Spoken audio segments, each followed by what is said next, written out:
నమస్తే. ప్రస్తుతం మనతో పాటు ప్రముఖ ఆధ్యాత్మికవేత్త ఆస్ట్రోన్యూమరాలజిస్ట్ శ్రీమతి జయప్రద గారు ఉన్నారు. మేడం గారితో మాట్లాడదాం. నమస్కారం మేడం. నమస్తే అమ్మా. శ్రీమాత్రే నమః. మేడం, జూలై మాసం, విశేషంగా ఆషాఢ మాసం, సో ఓవరాల్గా కుంభరాశి వాళ్ళకి ఎలాంటి ఛాలెంజెస్ వీళ్ళు ఫేస్ చేయబోతున్నారు, పరిస్థితులు ఎలా ఉండబోతున్నాయి, ఎలాంటి జాగ్రత్తలు పరిహారాలు తీసుకోవాలి మేడం? తప్పకుండా అన్న. కుంభరాశి వాళ్ళకి ఈ మాసం అంటే వీళ్ళకి ఆషాఢ మాసంలో ఛాలెంజ్ అనేది కాదు, రాశిలోనే రాహు ఉండడం వల్ల ఏంటంటే ఎప్పుడైనా సరే ఏ గ్రహంలో ఏ రాశిలో అయినా ఒక గ్రహం ఉందంటే దాని తగ్గ ఫలితాలు మనం అనుభవించాల్సిందే. అది సంవత్సరం ఉండొచ్చు, 2 సంవత్సరాలు ఉండనా, అవన్నీ ఫలితాలు మనం అనుభవిస్తుండాలి. ఇవి దీంతో పాటు కొన్ని గ్రహాలు ప్లస్ అవుతాయి, కొన్ని గ్రహాలు మైనస్ అవుతుంటాయి.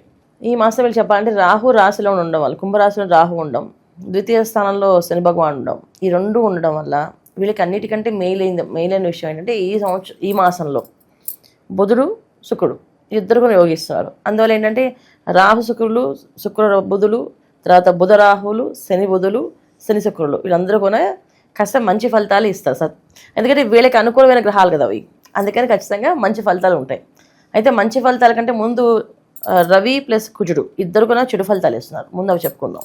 ఎందుకంటే రవి ఒక విషయంలో వచ్చినప్పటికీ ఏమవుతుందంటే ప్రతి విషయంలో వీళ్ళే ఇప్పుడు దాకా ఏంటంటే మేము చేయగలం, మా వల్ల అయిపోతుందని చెప్పి ఒక ధైర్యము, అది ఆత్మధైర్యం అనుకుంటారు. కానీ కొంతమంది అది కొంతవరకు గర్వంగా కనిపిస్తుంది.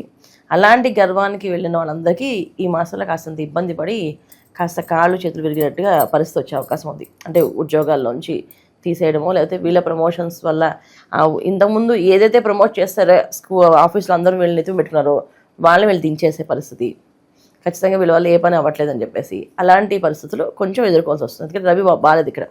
దీనివల్ల ఏంటంటే కాస్తంత అధికార విషయంలో, తర్వాత వాళ్ళకు ఉండే ఉద్యోగాల విషయాల్లో, కొన్ని వ్యాపారాల్లో, వీటిల్లో కాస్తంత ఇబ్బందులు అనేది కనిపిస్తున్నాయి కుంభరాశి వాళ్ళకి. అంటే ఇబ్బందులు కనిపిస్తాయి కానీ ధనం గురించి కాదు, ఇబ్బందులు కనిపిస్తున్నాయి. అంటే వీళ్ళకి గౌరవం సంబంధించినవి కొంచెం అగౌరవ పడ్డాము, అవమానింపబడ్డాము, కాస్తంత ఇబ్బంది పడ్డాము, పరువు నష్టం, కొంచెం పరువు కొంచెం విధంగా పోవడము, తర్వాత బంధువులతో కాస్తంత విరోధాలు, వాళ్ళతో కాస్త మాట పెంచుకోవడము, దాన్ని కొంచెం ఎక్కువగా ముందుకు వెళ్ళి ఇంకొంచెం గట్టిగా మాట్లాడి అది వాదనలకు దిగడము, వాదనలు దిగి అది కొట్టుకోవడం దాకా వెళ్ళడము, ఇలాంటి విషయాలు రవి కుజులు ఇద్దరు ఈ మాసంలో కుంభరాశి వాళ్ళకి ఇస్తారు. అందుకని వీళ్ళు ఏం చేయాలంటే గొడవలు గొడవ వస్తుంది అనుకుంటే అక్కడి నుంచి నమ్మకం వచ్చేయడమే. వద్దులే, ఏ మాట మాట్లాడిపోయినా అక్కడ గొడవ పడే అవకాశం, వీళ్ళు వెళ్తే అది పెద్ద గొడవ అవుతుంది తప్ప చిన్న గొడవ అవుతుంది. వీళ్ళు మధ్యవర్తిగా వెళ్ళి ఏదో సర్దిద్దామంటే అది వీళ్ళకే రివర్స్ అయ్యి వీళ్ళనే ఇబ్బంది పెట్టే అవకాశం ఎక్కువగా కనిపిస్తుంది. అందుకే గొడవల జోళ్ళకి వెళ్ళకూడదు, మధ్యవర్తి పనులు చేయకూడదు, మీడియేటింగ్గా ఏ పనులు చేద్దాం అనుకున్నా చేయకుండా వెనక్కి ఉండడం మంచిది. ఒకవేళ రియల్ ఎస్టేట్ రంగంలో ఉన్నవాళ్ళు కాస్తంత ఈ మాసంలో తక్కువగా ఏదో మన పని అయిందా అన్నట్టు చూసుకుని వెళ్ళడం ఇంకా మంచిది. ఎందుకంటే అధిక శ్రమ తక్కువ లాభం, అధిక శ్రమ తక్కువ లాభం అంటే స్వల్ప లాభం అని రాశారు. స్వల్ప లాభం అని రాస్తే ఏంటి అర్థం అంటే చాలా తక్కువగా వస్తుందని. ఇవాళ రోజు మనం ఏదైనా ఒక ల్యాండ్ చూపించిన వీళ్ళు వెళ్ళి పాపం అంత దూరం కష్టపడి వెళ్తే వాళ్ళు తీసుకోకపోవచ్చు, తీసుకోమని చెప్పేసిన వేస్ట్ అవుతుందన్నమాట. సో అందుకనంటే రియల్ ఎస్టేట్ పనులు చేసేవాళ్ళు, తర్వాత ఉద్యోగాల్లో ఉన్నవాళ్ళు, వ్యాపారాలు, సొంత వ్యాపారం అంటే ఇండిపెండెంట్ వ్యాపారాలు, కలిసిన వ్యాపారాలు కాకుండా ఇండిపెండెంట్గా ఎవరికి వాళ్ళు షాప్స్, బట్టల షాపులు కానీ దుకాణాలు ఉంటాయి కదా, ఇలా ఉన్న వాళ్ళందరూ కానీ మాటని చాలా మౌనంగా ఉండి తన పని తను చేసుకుంటూ ఎక్కువ నామాన్ని ఎగుదే స్మరణ చేసుకుంటూ ముందుకు వెళ్తే మంచి ఫలితాలు ఉన్నాయి. లేకపోతే కాసంత ఇబ్బందులు ఉన్నాయి. ఎందుకంటే ఏదో వచ్చి ఏదో మాట అంటాడు, కోపం వస్తుంది, గట్టిగా మాట్లాడతాం, ఎప్పుడూ లేనంత కోపం వస్తుంది. ఎందుకంటే ఇక్కడ కుజుడు ప్లస్ రాహు చూస్తున్నారు.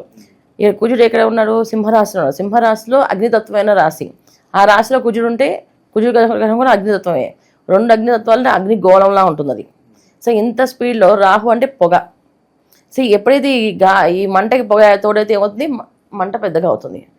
అసలే కోపంగా ఉండే మనుషుతత్వం దగ్గర ఇంకొంచెం ఏదో మాట్లాడితే వీళ్ళకి కోపం విపరీతంగా వచ్చి గట్టిగా మాట్లాడతారు. ఆ గట్టిగా మాట్లాడడం వల్ల బంధుత్వాలు, స్నేహాలు విడిపోయే అవకాశాలు ఉన్నాయి.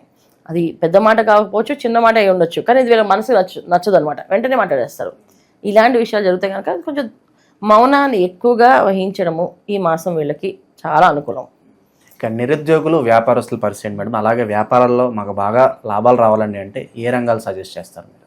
ఏ రంగాలు అంటే వాళ్ళకి అనుభవం అన్న. ఇప్పుడు జాతకంలో పుట్టగానే ఈ జాతకుడికి ఇవి యోగాలు ఉన్నాయి అని చెప్పి రాసేస్తారు.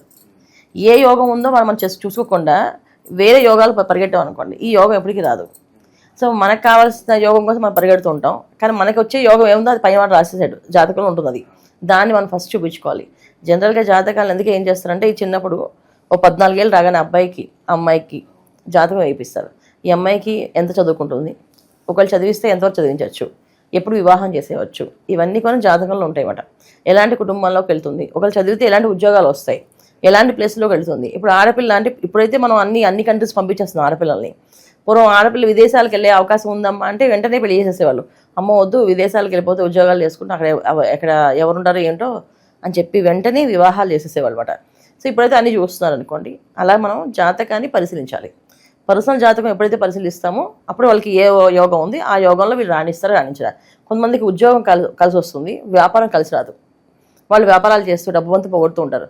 మళ్ళీ ఉద్యోగాలు చేస్తారు, డబ్బు సంపాదిస్తారు, మళ్ళీ తీసుకెళ్ళి వ్యాపారంలో పెడతారు, మళ్ళీ వ్యాపారం పోతుంది. ఇలాంటి పరిస్థితి కొన్ని జాతకులు ఉన్నాయి. సో మనం ఏంటంటే జాతకానికి ఏ యోగం ఉంది, ఈ యోగం ఉద్యోగ యోగమా అదే వ్యాపార యోగమా. ఒకవేళ వ్యాపార యోగాల్లో కూడా కలిసి చేసిన వ్యాపారాలు కలిసి వస్తాయి, కొంతమందికి ఇండిపెండెంట్గా చేస్తే కలిసి వస్తాయి. సో అది ఏ వ్యాపారం కలిసి వస్తుంది వీళ్ళకి, అది కూడా అన్ని కూడా జాతకంలో ఉంటుంది. అవి చూపించుకోవాలి తప్ప ఈ గోచార ఫలితాల్లో మనం వ్యాపారాలు ఇలా రాణిస్తే చెప్పలేం. గోచార ఫలితాల్లో మనకి రవి, బుధుడు, శుక్రుడు, కుజుడు ఈ 4 గ్రహాలు ప్రతి మాసం మారుతుంటాయి. ఈ మాసం మారినప్పుడు ఈ 4 గ్రహాలు వీళ్ళకి యోగిస్తున్నాయో యోగించట్లేదా.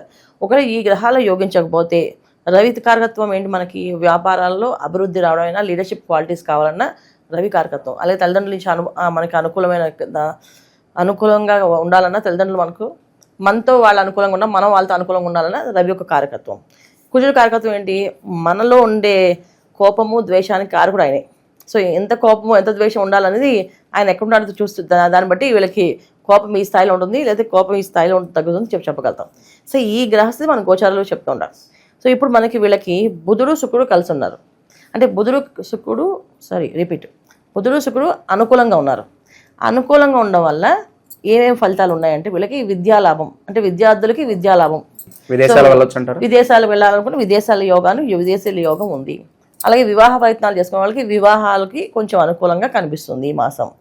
తర్వాత ఇల్లు కొనుక్కోవాలి, స్థలం కొనుక్కోవాలి, తర్వాత గృహానికి సంబంధించిన వస్తువులు కొనుక్కోవాలి అనుకునే వాళ్ళకి అనుకూలమైన కనిపిస్తుంది. అందుకే శుక్రుడు అనుకూలంగా ఉన్నారు కనుక శుక్రుడు అంటేనే ఆటోమేటిక్గా అన్ని కంఫర్ట్స్ రావడమే.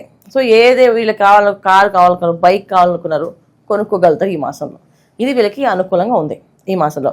అంటే శుక్ర బుధులు ఇద్దరు అనుకూలంగా ఉండడం వల్ల వీళ్ళకి ఏమేమి మంచి ఫలితాలు జరుగుతాయంటే ప్రతి విషయంలోని అనుకుంది వాళ్ళు అంటే ఆలోచన శక్తి పెడితే పని అవుతుంది.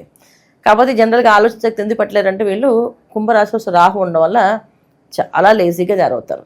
ఎంత లేజీగా ఉంటారంటే ఇంతకుముందు పొద్దున్నే సూర్య నమస్కారాలు చేసేవాళ్ళు కొన్నా రాహు ఎప్పుడైతే కుంభరాశి వచ్చాడో అప్పటి నుంచి సూర్య నమస్కారాలు చేయడం మానేస్తారు, పూజలు మానేస్తారు, ఏదైనా దేవుడు నామస్మరణ చేయడం మానేస్తారు, ఏదో సత్సంగాలు వెళ్ళడం మానేస్తారు, మెడిటేషన్ చేయడం మానేస్తారు. ఇలాంటివన్నీ జరుగుతుంటారట. బయట ఎక్కడ కూడా తిరుగుతుంటారట. సో ఇవన్నీ కాకుండా మనం పూర్వం ఎలా చేసామో అలాగే చేద్దామని ఒక డిసిప్లిన్ పెట్టుకొని వీళ్ళు చేయగలిగితే కుంభరాశి వాళ్ళకొని ఈ మాసం అనుకూలంగా కనిపిస్తుంది. ఇక ఆషాఢ మాసం కాబట్టి ఎలాంటి పరిహారాలు చేసుకుంటే బాగుంటుంది అంటారు మేడం? వీళ్ళు ఆషాఢ మాసం ఏ పరిహారాలు కాదమ్మా, మెయిన్ కుంభరాశి వాళ్ళకి జనరల్గా రాహు ప్లస్ వీళ్ళకి ద్వితీయ స్థానంలో శని భగవానుడు ఈ రెండు ఉండడం వల్ల ఏంటంటే కాస్తంత ఎప్పుడైనా ప్రమాదాలు జరిగే అవకాశం ఉంది. ఎందుకంటే కుజ రాహువుల వీక్షణ, కుజకేతువులు, తర్వాత కుజ శనులు ఈ వీక్షణ వల్ల ప్రమాదం ఎప్పుడూ పక్కనే ఉంటుంది వాళ్ళకి. వీళ్ళు చేయాల్సింది ఏంటంటే మానవతా ధర్మం. అంటే మానవతా ధర్మం అంటే ఏంటంటే పొద్దున లేచి మనిషిని పక్క వాళ్ళని ఎవరిని హాని చేయకూడదు. అంటే సరదాగా కామెడీలు చేయడం, సరదాగా వాడిని నేర్పిస్తే నాకు ఆనందం వస్తుంది అనుకోవడం, సరదాగా కామెంట్లు రాయడం, ఏదో ఒక రివ్యూ అది ఏదో ఒక ప్రోగ్రామ్ చూసి దాని కింద రివ్యూస్ రాయడం, నాకు నచ్చలేదు నువ్వు చెప్పింది అని చెప్పడం, ఇలాంటివి ఏం చేయకూడదు. ఎందుకంటే ఎవరికి ఎలా ఉంటుందో వాళ్ళు నచ్చితే నచ్చింది లేదు. ఈ మాసం మాత్రం వీళ్ళు ఏ కామెంట్స్ చేయకూడదు. ఎందుకంటే ఎటువంటి కామెంట్స్ చేసినా అది రివర్స్ వీళ్ళకే అవుతుంది. ఎందుకంటే రవి కుజుడు బలంగా లేరు. సో అందుకే చిన్న కామెంట్ కొన్నా పెద్దగా స్పందన వస్తుంది. అవతల వాళ్ళు గట్టిగా స్పందన ఇచ్చి వీళ్ళు ఎక్కడున్నారు ఏంటి పట్టుకొని మళ్ళీ అడుగుతారట. అందుకని ఏంటంటే ఒకళ్ళని ఏడిపించడం కానీ, ఒకళ్ళని ద్వేషించడం కానీ, ఒకళ్ళని హింసించడం కానీ ఇలాంటి పనులు ఏమి చేయకుండా మన పని మనం చేసుకుంటూ దైవ నామస్మరణ చేసుకుంటూ బయటకు వెళ్ళాలి. ఎందుకంటే ఇవాళ ప్రకృతి అంతా కొంచెం మనకి చెప్పాలంటే విజృంభిస్తున్నది. ఎప్పుడేం జరుగుతుందో తెలియట్లేదు ఎవరికినూ. అది మనం చూస్తూనే ఉన్నాం కదా.